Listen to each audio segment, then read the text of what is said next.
तो ये बताऊँ लास्ट के कुछ 10 दिन बच गए हैं और इस 10 दिन में क्या प्लानिंग होगी, इसके ऊपर मैं एक डेडिकेटेड वीडियो बना दूँगा। और ख़ास करके एग्ज़ाम हॉल में आपके 2 घंटे के दौरान आपकी क्या माइंडसेट होगी, कैसे क्वेश्चन के अटेम्प्ट करने का पद्धति होगा और कौन से क्वेश्चन आपको बनाने हैं, कौन से क्वेश्चन छोड़ने हैं, इसके ऊपर मैं एक डेडिकेटेड वीडियो बना के डालूँगा। अभी आप रिवीजन करेंगे और याद रखें कि अभी से आपका कम से कम छत्तीसगढ़ पूरा थ्योरी एक बार और ऑब्जेक्टिव एक बार और इंडियन जीएस का पूरा थ्योरी एक बार रिवीजन हो जाना चाहिए। हम लोग मॉडर्न इंडिया के गवर्नर जनरल को रिवीजन कर रहे थे और लॉर्ड मिंटो तक किया था हम लोगों ने। कहे का वेमी हे, कहे का वेमी हे एमी में। तो हे मतलब लॉर्ड हेस्टिंग्स। लॉर्ड हेस्टिंग्स 1813 से 1823 तक हैं और रियासतों के प्रति अधीनस्थ पृथक्करण की नीति का आरंभ किया था। अधीनस्थ पृथक्करण की नीति लॉर्ड हास्टिंग्स ने शुरू किया था। नेपाल युद्ध 1814 से 16 हुआ था और इसमें संगौली की संधि किया था अंग्रेजों ने नेपाल के साथ। संगौली की संधि 1815 नेपाल के साथ हुई है। पिंडारियों का दमन करते हैं और जो आखिरी मराठा युद्ध होता है लॉर्ड हेस्टिंग्स के समय होता है। उस समय लॉर्ड हेस्टिंग्स ने बहुत जितने भी पिंडारी थे उनका दमन कर दिया था और तृतीय आंग्ल मराठा युद्ध 1817 से 18 में हुआ था और इसके बाद मराठा पूर्णतः समाप्त हो चुके थे। महालवाड़ी व्यवस्था 3 प्रकार की व्यवस्था है, रैयतवाड़ी, महालवाड़ी और स्थायी बंदोबस्त। मैंने बताया था स्थायी बंदोबस्त मतलब जहाँ पे स्थायी रूप से अंग्रेज आके बसे थे वो था बंगाल। तो स्थायी बंदोबस्त का क्षेत्र जो होगा भारत का उत्तर पूर्वी क्षेत्र जो होगा बंगाल, बिहार, उड़ीसा, बनारस का जो क्षेत्र होगा ये स्थायी बंदोबस्त का होगा। और स्थायी बंदोबस्त 1793 में लॉर्ड कॉर्नवालिस के समय में शुरू हुआ था। और इसके बाद आप जब महालवाड़ी देख रहे हो तो महालवाड़ी से आप ये याद रखना कि हम जितने भी अच्छे लोग या फिर सुंदर लोग जो होते हैं वो आप देखना कि पाकिस्तान में बहुत ज़्यादा है और पंजाब के लोग बहुत अच्छे दिखते हैं, कश्मीर के लोग बहुत अच्छे दिखते हैं। तो भारत का जो उत्तर पूर्वी क्षेत्र उत्तर पश्चिमी क्षेत्र जो है उत्तर पश्चिम का जो क्षेत्र है वहाँ पे महालवाड़ी एरिया आपको डेवलप मिलेगा और ये भी लॉर्ड हेस्टिंग्स के समय है। पंजाब, उत्तर प्रदेश, उत्तर पश्चिम प्रांत में मार्टिन बर्ड जो थे महालवाड़ी का अ, व्यवस्था को लाए थे लॉर्ड हेस्टिंग्स के समय में। और रैयतवाड़ी बचा कहाँ पे होगा वो दक्षिण भारत में। दक्षिण भारत में आएगा रैयतवाड़ी, पूर्वी में आएगा महालवाड़ी, पश्चिम में आएगा ये आपका महालवाड़ी, नीचे है दक्षिण में रैयतवाड़ी। तो रैयतवाड़ी र से रैयत र से कर्नल रीड और मुनरो कर्नल मुनरो और रीड द्वारा सुझाया गया था 1820 में। बम्बई और मद्रास प्रांत में इसको शुरू किया गया था।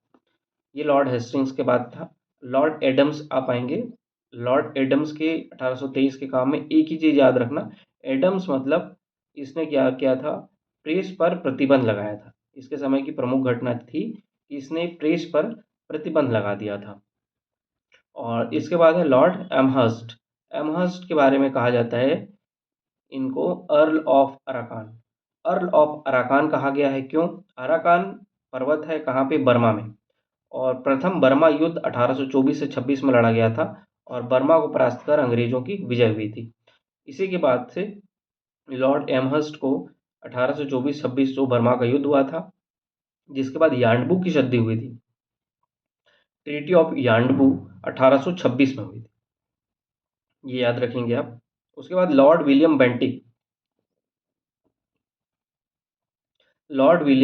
बेंटिक 1828 से 35 तक हैं, 28 से 35।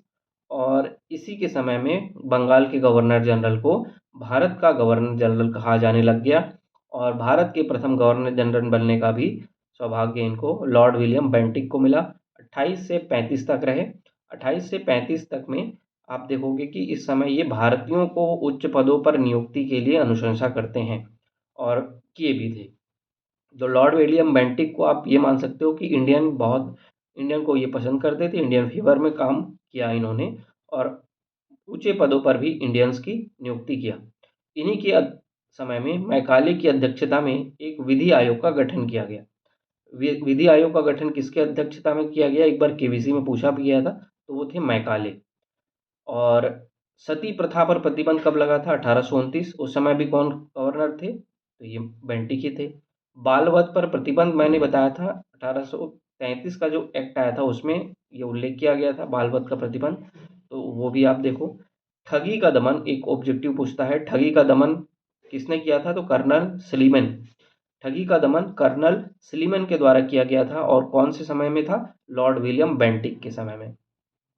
मैकाले की अध्यक्षता में एक विधि आयोग बना था जिसको मैकाले मिनट कहा गया, और 1835 में इसके रिकमेंडेशन को स्वीकार किया गया था।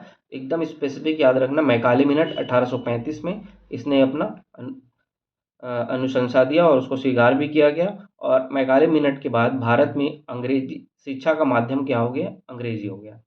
तो अंग्रेजी ही शिक्षा का माध्यम हो गया किसकी अनुशंसा के बाद? Macaulay minute. कब बना था? 1835 में इसने रिपोर्ट दिया था, और मैकाले की अध्यक्षता में एक विधि आयोग बना था लॉर्ड विलियम बेंटिक के काल में। प्रथम मेडिकल कॉलेज 1835 में कलकत्ता में ही बना था।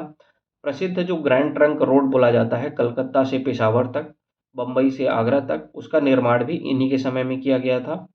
और 1833 का जो एक्ट था उसमें लॉर्ड विलियम बेंटिक को भारत का प्रथम गवर्नर जनरल घोषित किया गया।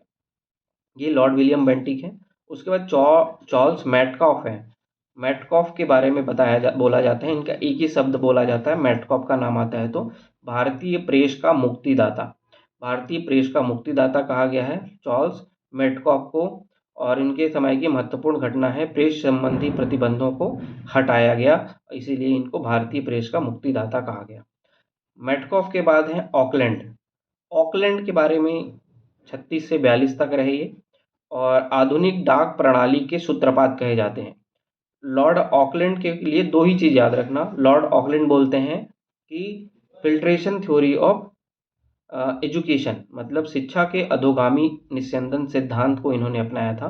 शिक्षा के अधोगामी निस्यंदन सिद्धांत बोलता है कि उच्च वर्गों को शिक्षा दो, नीचे वर्गों को अपने आप शिक्षित वो हो जाएंगे। तो ये प्रणाली लॉर्ड ऑकलैंड ने कराया था, और आधुनिक डाक प्रणाली की शुरुआत भी इन्होंने किया था। इसके बाद लॉर्ड एलन बरो। एलन बरो 42 से 44 में है। एलन बरो का दो हम लोग पढ़े हैं अभी तक। एक तो 1843 का जो दास प्रथा का निषेध हुआ था, उस समय कौन थे? एलन बरो थे। और दूसरी चीज़ थी, इसके समय सिंध प्रांत का अंग्रेजी राज्य में विलय हो गया था। सिंध प्रांत को अंग्रेजी राज्य में विलय करने वाले कौन गवर्नर थे? लॉर्ड एलन बरो। एलन बरो के बाद लॉर्ड हार्डिंग आप देख लो। लॉर्ड हार्डिंग 1844 से 48 तक रहे, और लॉर्ड हार्डिंग के समय ही प्रथम आंग्ल सिख युद्ध हुआ था। सिख युद्ध के समय लॉर्ड हार्डिंग थे, और एक और हार्डिंग है वो आप बाद में देखोगे, लेकिन ये लॉर्ड हार्डिंग है, ये अलग है। 1844 से 1848 के समय रहे। प्रथम आंग्ल सिख युद्ध 1845 से 46 में हुआ। लाहौर की संधि के बाद वो खत्म हुआ। और उड़ीसा की एक खोंड जनजाति है, उनके समय प्रचलित नरबलि प्रथा का अंत भी किसने किया था? खोंड जनजाति ने किया। खोंड जनजाति के में प्रचलित नरबलि प्रथा का अंत भी लॉर्ड हार्डिंग के समय किया गया था। तो ये कुछ गवर्नर जनरल थे, और इसके बाद इन सब गवर्नर जनरल के इतने भी इम्पोर्टेंट फैक्ट्स आप याद रखे हैं तो आपने अच्छे खासे याद किया होगा। बाकी चीज़ें को मैं कल के रिवीजन में करेंगे, धीरे से लगेगा, और सारे हमारे गवर्नर जनरल और वायसराय ख़त्म हो जाएंगे। पढ़ते रहिए, और ज़्यादा नहीं सोचना है। और अभी तो मैं बोलूँगा, जब भी आपको मन नहीं करे पढ़ने का या थोड़ा डिप्रेस लगे, तो कपिल शर्मा का शो या फिर किसी भी एक फ़नी मूवी थोड़ा 1-2 घंटे आप दोगे तो भी कोई दिक्कत नहीं है। आपका माइंड हेल्दी होना चाहिए और कूल होना चाहिए, हँसता हुआ होना चाहिए, तभी पढ़ाई अच्छी होगी। अभी ज़्यादा पढ़ने का नहीं, अभी ज़्यादा ठहरने का और एन्जॉय करने का समय है। जितना मेहनत आपने किया है वो साल भर किया है। अब आपको उतना ज़्यादा सोचना नहीं है, होना है होगा, नहीं होगा नहीं होगा। ठीक है? कल मिलेंगे एक नए रिवीजन के साथ। Thank you.